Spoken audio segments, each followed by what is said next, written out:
Single mothers are the backbone of millions of families working day and night to provide for their children, and yet many of them can't even afford the basic medical treatment. Keeping them out of Medicare isn't fair, and it's a failure to our society. Protection to those and who need it most. Providing Medicare and low-income single mothers is not only the matter of morality and investment in health and stronger families and more stable economy. When a mother is in good health, she can take better care of her kids without Medicare. Though most single mothers skip doctor visits, ignoring symptoms, putting their own health last because they simply cannot afford to pay for medical bills. The result? Preventable diseases, increasing their child's instabilities, emotional damage, and even financial consequences when their mother is out of work due to poor health. Without access to healthcare, minor medical issues become serious, expensive medical emergencies. An untreated infection can land a mother in an emergency room and cost taxpayers far more than if she had simply got a cheap preventative care.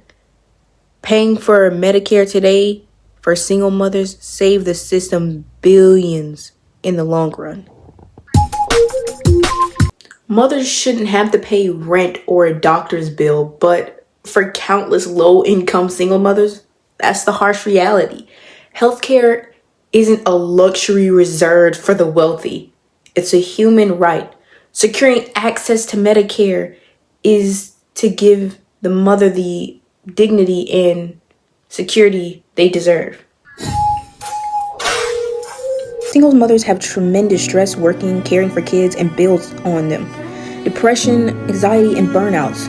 But mental health treatments are not accessible to most because of the expensive costs. With Medicare, we ensure that these mothers have access to assistance they need to remain healthy enough to be healthy working for themselves and their children. Medicine is not just an individual matter of health, it's an economic issue. A sick mother can't go to work if she loses her job. She will be even more dependent on public assistance. By giving Medicare, we allow mothers to stay on the job, contribute their fair share of workforce, and reduce the necessities of individual public stability.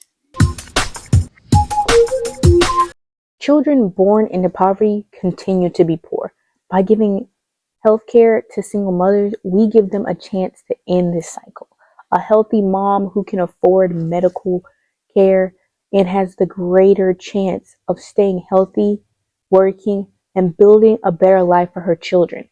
This is not assisting one individual. This is putting entire families out of poverty. In this interview, I asked a single mother 4 questions, mainly about her experience with Medicare and how it could improve itself and the challenges that she went through as a mother. As a single mother, I face different challenges as in financial wise. It's a little harder because you want your child to have the best and the upscale stuff that you have. So you try to get them everything. It's not really a challenge unless you make it a challenge. It would if I didn't have Medicaid. Without of it, I would struggle to take my kids to the doctor because those bills constantly will come.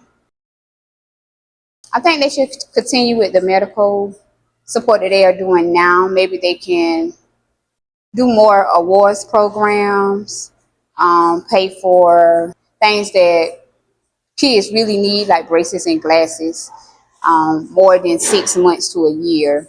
Renewal should be 3 to 6 months instead of 6 months. What keeps me going is my kids. They didn't ask to be here. So any challenge I face it with them together. We already been through a lot together, so I know that I can achieve more with my kids instead of not with them.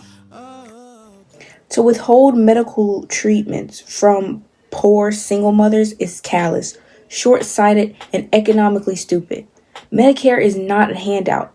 It's an aid system that is necessary to maintain healthy families, save taxpayers money, and give every mother a chance to provide a better life for her family and children.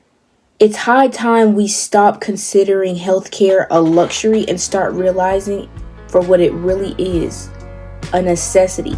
If we genuinely care about families' well-being and society's health, we must ensure no mother is left behind. I was born on February 24th, 1970, the day